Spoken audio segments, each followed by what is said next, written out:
Hello students, welcome back. कैसे हो सभी? उम्मीद है सब बढ़िया होंगे। हम बीएससी फर्स्ट सेमेस्टर की केमिस्ट्री के मोस्ट इंपोर्टेंट टॉपिक पढ़ रहे हैं, जिसका आज लेक्चर नंबर 10 है। ठीक है, इससे पिछले वाले लेक्चर में, जो लेकिन लेक्चर नंबर 9 में हम समावयवता टॉपिक शुरू कर चुके थे। अगर आपने वो टॉपिक नहीं पढ़ा है तो प्लीज पहले आप वो वीडियो देखें, उसके बाद इस वीडियो को देखें। ठीक है, उस वीडियो का लिंक आपको डिस्क्रिप्शन में मिल जाएगा। चलिए शुरू करते हैं। बात करते हैं हम क्रियात्मक समावयवता की। ये हमारे पास समावयवता का तीसरा प्रकार है। ठीक है, हम संरचनात्मक समावयवता पढ़ रहे थे, उसका तीसरा प्रकार है क्रियात्मक समावयवता। बढ़िया। हम क्या लिखेंगे थ्योरी में कि इस प्रकार की समावयवता में समावयवी संरचनाओं के क्रियात्मक समूह अलग अलग होते हैं। क्रियात्मक समूह मतलब जैसे कि OH हो गया, है ना, O हो गया, CO हो गया, है ना, CHO हो गया, ये सब, इन सब को हम क्या बोलते हैं? क्रियात्मक समूह। बढ़िया, गजब। चलिए, ये सब अलग अलग होते हैं। ठीक, एग्जाम्पल की जैसे मैं बात करूं, थ्योरी आपको स्क्रीन पे दिख गई होगी। मान लो मेरे पास दो यौगिक हैं, एक है CH3 CH2OH, और दूसरा यौगिक है मेरे पास CH3O CH3।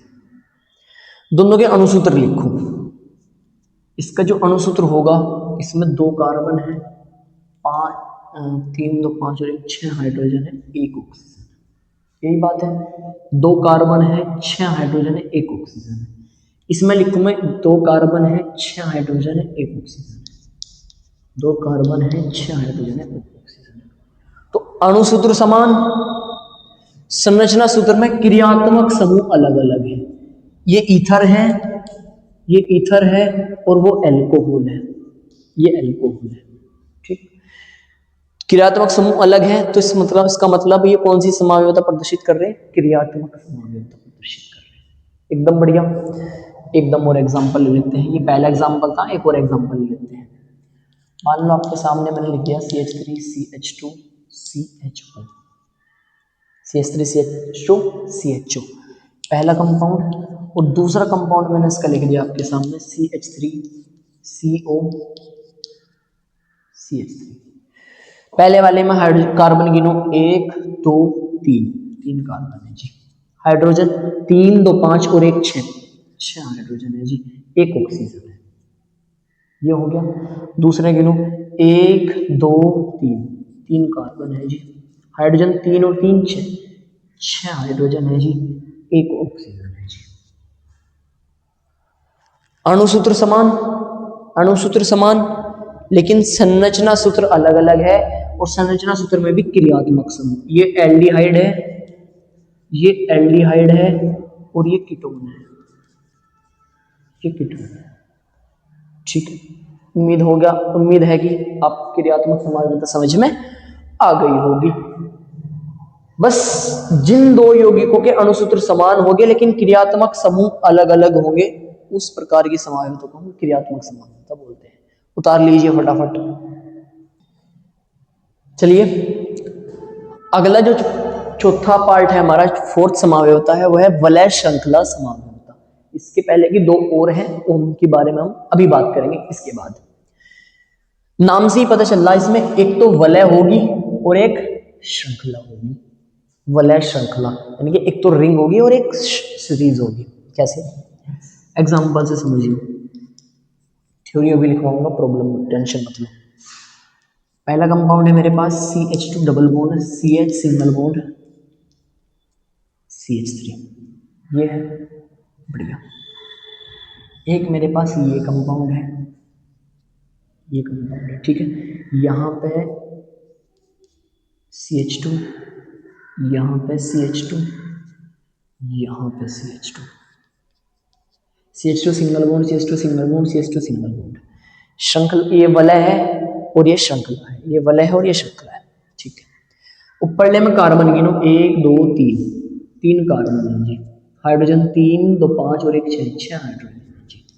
बढ़िया। इसमें गिनो 2 2 4 2 6 और 3 कार्बन, 3 ही कार्बन है जी और 6 ही हाइड्रोजन है जी। आ गया होगा समझ में। ऐसी 2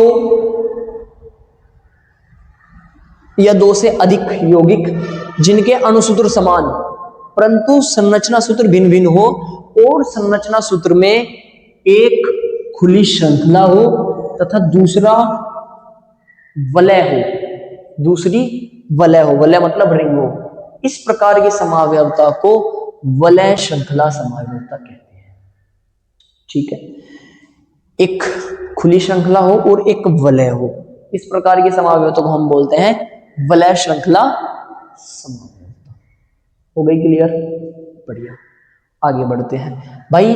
वैसे बहुत बड़ा टॉपिक है लेकिन मैं सिर्फ आपके जैसे एग्जाम आने वाले हैं उसकी पॉइंट ऑफ व्यू से आपको समझा रहा हूं, एक एक एग्जांपल लेकर। ठीक है, आपको थ्योरी लिखनी है, एक एग्जांपल देना है, थ्योरी लिखनी है, एक एग्जांपल देना है। अगला टॉपिक, पांचवी जो समावयवता है वह मध्यवयवता। मध्यवयवता, मध्य का मतलब क्या होता है भाई? मध्य का मतलब होता है बीच, है ना, एकदम बीच, सेंटर। अभी देखो, सबसे पहले पता करो कि मध्यवयवता कौन से यौगिक प्रदर्शित करेंगे। तो मध्यवयवता वे यौगिक प्रदर्शित करते हैं जिनके बीच में क्रियात्मक समूह पाया जाता हो, जिनके बीच में क्रियात्मक समूह पाया जाता हो, जैसे कि CH3COCH3, इसके बीच में क्रियात्मक समूह है।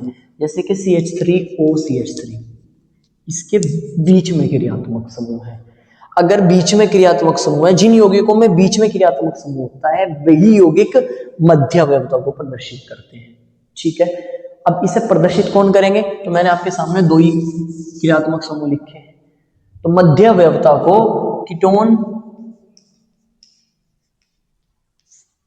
व ईथर प्रदर्शित करते हैं। कीटोन व ईथर प्रदर्शित करते हैं।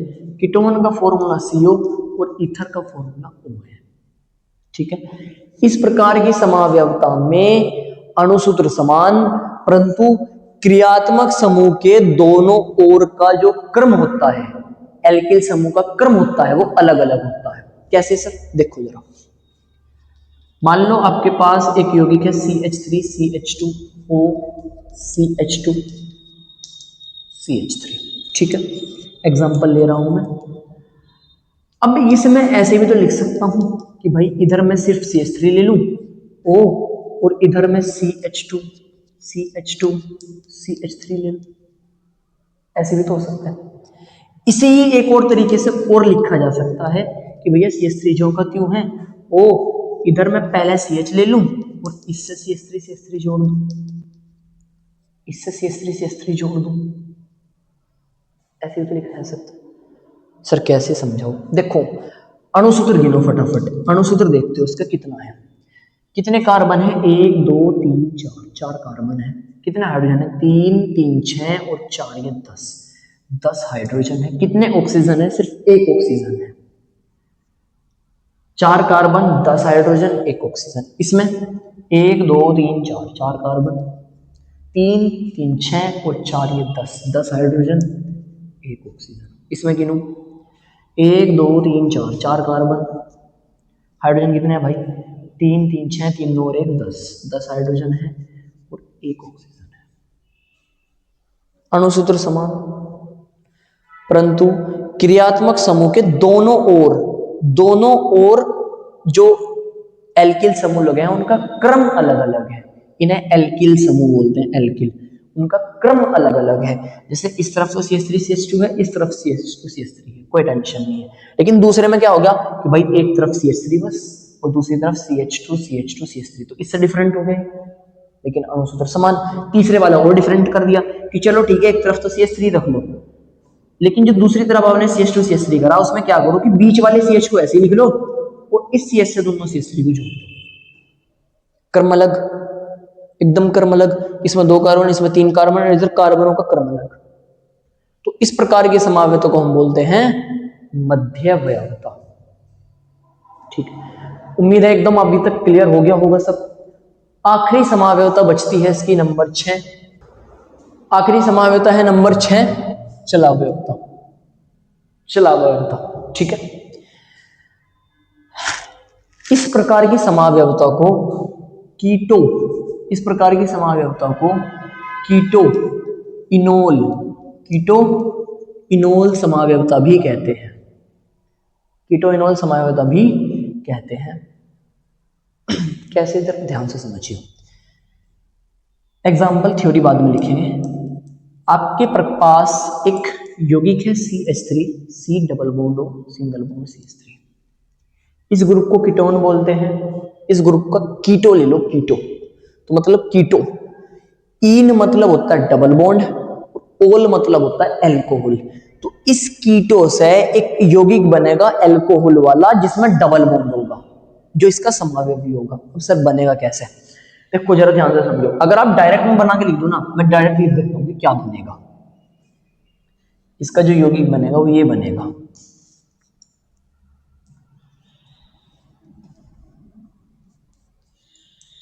ये बनेगा। अब सर आपने ये कैसे लिख दिया, अब हुआ ना कंफ्यूज।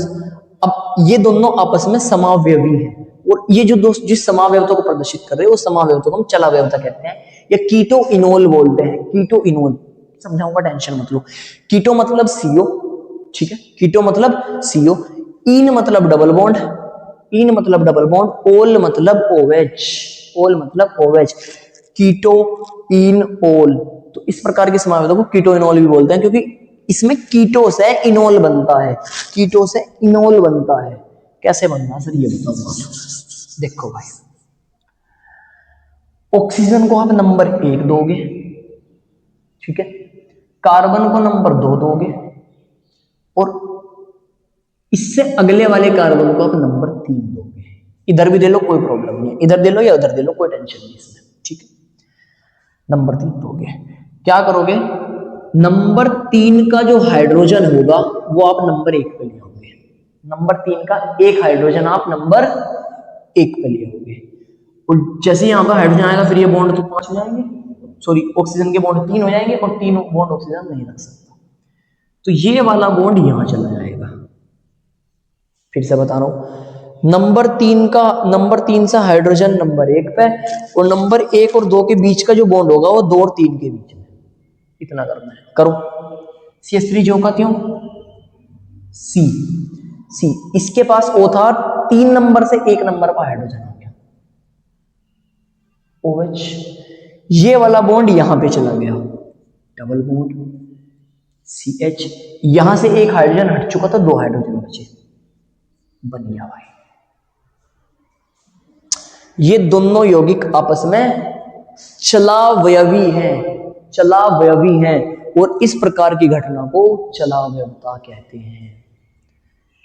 इस प्रकार की समावयवता को कीटो इनोल भी कहते हैं। उम्मीद है समझ में आ गया होगा, ठीक है। संरचनात्मक समावयवता हम खत्म कर चुके हैं।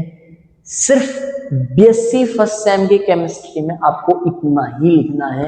आपका पेपर पूरा थ्योरेटिकल रहेगा, ठीक है। इस टाइप के क्वेश्चन नहीं आएंगे कि भैया इसके सारे समावयवी संरचनाएं बनाओ, या ऐसे बनाओ वैसे बनाओ, कुछ नहीं आने का, थ्योरेटिकल आएगा पेपर, मुझे पता है। पता है 11th का भी ये टॉपिक है। 11th में ऐसे बोल देते हैं कि मैं आपके सामने एक यौगिक लिख रहा, CH3 CH2 इसका होल 3Cl, बताओ इसकी टोटल कितने संरचनात्मक समावयवी बन सकते हैं, कितने संरचनात्मक समावयवी बन सकते हैं। ऐसे क्वेश्चन आते हैं 11th में, ठीक है। लेकिन BSc में ऐसे नहीं आते, सिंपल सा आपको थ्योरी पूछेगा कि समावयवता क्या होती है, संरचनात्मक समावयवता को उदाहरण सहित समझाइए, तो आपको सिर्फ इतना लिख देना है, एक एक सबका उदाहरण दे देना है, ठीक है। उम्मीद है आपको लेक्चर पसंद आया होगा। अब इसका दूसरा भाग बचता है जिसे हम बोलते हैं त्रिविम समावयवता। क्या बोलते हैं, त्रिविम समावयवता, हम नेक्स्ट लेक्चर में पढ़ेंगे। अगर आपको लेक्चर पसंद आ रहा हो तो प्लीज अपने दोस्तों के साथ शेयर जरूर करें, और थैंक यू सो मच कि आप सब्सक्राइबर्स को बढ़ाते जा रहे हो। 102 सब्सक्राइबर की फैमिली कंप्लीट हो चुकी है। Thank you so much. अपना प्यार ऐसे ही बनाए रखें, देखते रहिए। Okay bye.